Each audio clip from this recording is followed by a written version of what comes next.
This video sponsored by School of Business Organization Private Limited. ஷார்ட்டாக சொல்லணும்னா SPO. வீட்டில் இருந்தே வேலை பார்த்து சம்பாதிக்க ஆசையா? உடனே ஸ்க்ரீனில் தெரிகிற நம்பருக்கு உங்களுடைய பெயரையும் படிப்பு தகுதியையும் சென்ட் பண்ணுங்கள். ஸ்கிப் பண்ணாதீங்க, பெரிய தப்பு. தினம் 300 ரூபாய் சம்பாதிக்க அரிய வாய்ப்பு. இன்ஸ்டாகிராம், ஃபேஸ்புக் பயன்படுத்த தெரிந்தால் போதும். Content post and content publishing மூலமா தினம் 300 ரூபாய் சம்பாதிக்கலாம். இந்த வேலை செய்ய 5 நிமிடம் போதும். Work training support, group communication support, all language customer live chat support, முக்கியமா சொந்தமா ஒரு பிசினஸ் ஸ்டார்ட் பண்ற அளவுக்கு உங்களால கற்றுக்கொள்ளவும் முடியும், சம்பாதிக்கவும் முடியும். இந்த வேலை வாய்ப்பு வழங்குவது 5 வருடத்திற்கு மேல ரன் ஆகிட்டு இருக்க நம்ம தமிழ்நாட்டு company school of business organisation private limited. மேலும் விவரங்களுக்கு டிஸ்கிரிப்ஷன்ல கொடுத்திருக்க நம்பருக்கு வாட்ஸ்அப் பண்ணுங்க.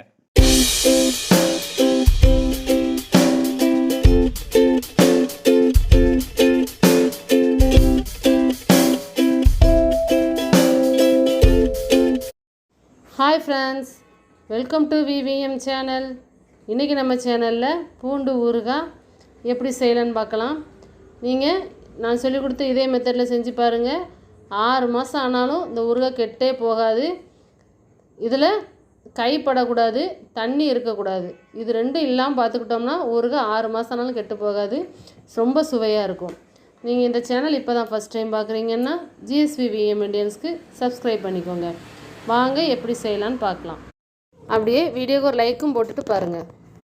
இப்போ நம்ம ஊறுகாய் செய்கிறதுக்கு ஒரு கைப்பிடி அளவு இந்த மாதிரி நல்லா அமுக்கி பிடிக்கிற மாதிரி இருந்துச்சுன்னா அடி புளி அந்த அளவுக்கு எடுத்துக்கோங்க. நல்லா அமுக்கி பிடிக்கணும். அது மாதிரி நான் பூண்டு 3/4 கிலோ பூண்டு எடுத்திருக்கேன். நல்லா தோல் உரித்து இதே மாதிரி எடுத்து வச்சுக்கோங்க. இப்போ ஒரு கடாயில் நம்ம நல்லெண்ணெய் சேர்த்துக்கலாம். நல்லெண்ணெய் தான் சேர்க்கணும், வேறு எந்த எண்ணெயும் சேர்க்காதீங்க. நான் அன்றைக்கி 200 ml நல்லெண்ணெய் சேர்த்துருக்கேன். எண்ணெயை ஊற்றி கொஞ்சம் சூடு ஏறினதும் நம்ம உரித்து வச்சுருக்க பூண்டு அதில் சேர்த்துக்கலாம்.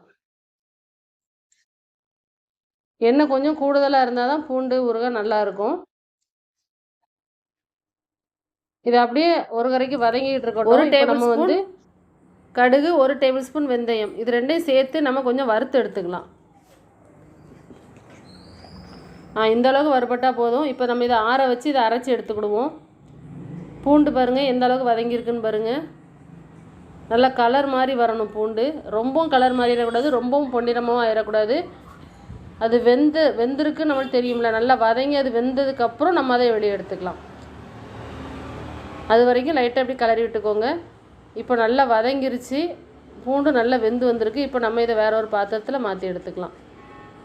இது ஆறுனதுக்கப்புறம் நம்ம மிக்ஸி ஜாரில் போட்டு இதை அரைக்கணும். இப்போ இது நல்லா ஆறிடுச்சு. நம்ம மிக்ஸி ஜாரில் சேர்த்து இதை நல்லா மைய அரைச்சிக்க போகிறோம். நான் சின்ன ஜார் எடுத்திருக்கேன். நீங்கள் பெரிய ஜார்னால் ஒரே டைமாக போட்டுக்கோங்க. நான் சின்ன ஜாருங்கிறனால 2 டைமாக போட்டு எடுத்திருக்கேன் பாருங்கள். இப்போ இந்த அளவுக்கு மைய அரைச்சிக்கோங்க. இப்போ அதே கடாயில் நம்ம கடுகு சேர்த்துக்கலாம். கடுகு 1 டீஸ்பூன் சேர்த்துக்கோங்க, அது பொரியட்டும். கூடவே ஒரு கொத்து கருவேப்பிலையும் சேர்த்துக்கலாம். இது நல்லா பொரியவும் 1 டீஸ்பூன் பெருங்காயத்தூள் சேர்த்துக்கோங்க. இதுவும் நல்லா அப்படியே கொஞ்சம் பொரிஞ்சு வரட்டும். இப்போ நம்ம அரைச்சி வச்சுருக்க பேஸ்ட்டை இதில் சேர்த்துக்கலாம். இதை அப்படி லைட்டாக கலந்து விட்டுட்டு இது கூட நம்ம உப்பு சேர்த்துக்க போகிறோம். உங்களுக்கு தேவையான அளவு உப்பு சேர்த்துக்கோங்க. உப்பு எந்த அளவுக்கு தேவையோ அந்த அளவுக்கு சேர்த்துக்கோங்க. உப்பு சுள்ளுன்னு வேணும்னா கூட கொஞ்சம் சேர்த்துக்கோங்க. நான் கம்மியாக தான் சேர்த்துருக்கேன். இப்போ இதை அப்படி நல்லா கலந்துக்கலாம். இப்போ இந்த பூண்டும் எண்ணெயும் நல்லா கலந்ததுக்கப்புறம் நம்ம இதில் மசாலாத்தூள் சேர்த்துக்கலாம். நான் இன்றைக்கி 4 டீஸ்பூன் வத்தல் தூள் சேர்த்துருக்கேன். உங்களுக்கு காரம் கூட வேணும்னா இதை விட அதிகமாக சேர்த்துக்கோங்க, கம்மியாக வேணும்னா இதை விட கம்மியாக சேர்த்துக்கோங்க. நான் இதே லெவல் எனக்கு போதுங்கிறனால கம்மியாக தான் சேர்த்துருக்கேன். இது ரொம்ப காரமாக இருக்காது. இப்போ இது நல்லா கலந்ததுக்கப்புறம் நம்ம இதில் புளி சேர்த்துக்கலாம். நான் கொஞ்சம் கொஞ்சமாக சேர்த்து கலந்து விடுறேன். கொஞ்சம் கொஞ்சமாக இருக்கிற புளி எல்லாத்தையுமே சேர்த்து இதில் புளி தண்ணியெல்லாம் கலந்ததுக்கப்புறம் இதில் நாட்டு சர்க்கரை சேர்த்துக்கலாம்.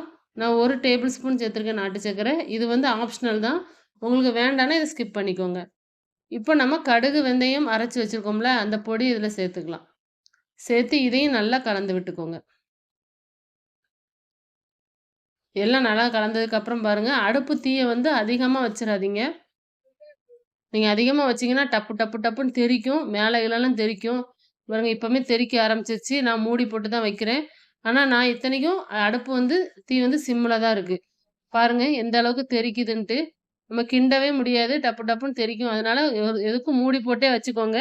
சிம்மில் வச்சிங்கன்னாலும் பெரிய பாத்திரமா வச்சிங்கன்னா அவ்வளோவா தெரிக்காது. சின்ன பாத்திரமா வச்சிடாதீங்க. இப்போ இந்த அளவுக்கு நல்லா கலந்து விட்டுக்கிட்டு திரும்ப இதை மூடி போட்டு வேக வச்சுக்கலாம். இடையிடையே அப்பப்போ எடுத்து கிளறி விடுங்க. இப்போ நான்ஸ்டிக்கில் பண்ணுறீங்கன்னா பிரச்சனை இல்லை. இந்த மாதிரி பாத்திரத்தை பண்ணீங்கன்னா எப்படியும் அடி பிடிக்கும். அதனால் அப்பப்போ எடுத்து கிளறி விட்டுக்கோங்க. இப்போ நல்லா தண்ணி வற்றி வந்திருக்கு பாருங்க. இருந்தாலும் அந்த கொதி அடங்கலை. லைட்டாக கொதிச்சு இதாகுது. இன்னும் கொஞ்சமே வத்தட்டும். இப்போ அவ்வளோவா தெரிக்காது. இருந்தாலும் இன்னும் கொஞ்சம் வத்தினாதான் நல்லாயிருக்கும் ஊறுகாய் டேஸ்ட். இப்போ பாருங்க, அவ்வளோதான், சுவையாக தயாராகிடுச்சு நம்மளுக்கு ஊறுகாய். இந்த ஸ்டேஜ் சரியான ஸ்டேஜ். நீங்கள் இதே மாதிரி ட்ரை பண்ணி பார்த்தீங்கனாலே உங்களுக்கு ரொம்ப சுவையாக இருக்கும். பூண்டு ஊறுகாய் ரெடி ஆயிடுச்சு. இதை நீங்கள் அப்படியே ஆற வச்சுட்டு ஒரு பிளாஸ்டிக் டப்பா இல்லைன்னா ஊறுகாய் ஜாடி எதையாவது நல்லா நீட்டாக கழுவிட்டு அதை தண்ணியெல்லாம் நல்லா தொடச்சி காய வச்சுட்டு அதில் அடைச்சிக்கோங்க. ஈரம் இல்லாமல் பார்த்துக்கோங்க. அப்போ தான் ஊறுகாய் கெட்டு போகாது.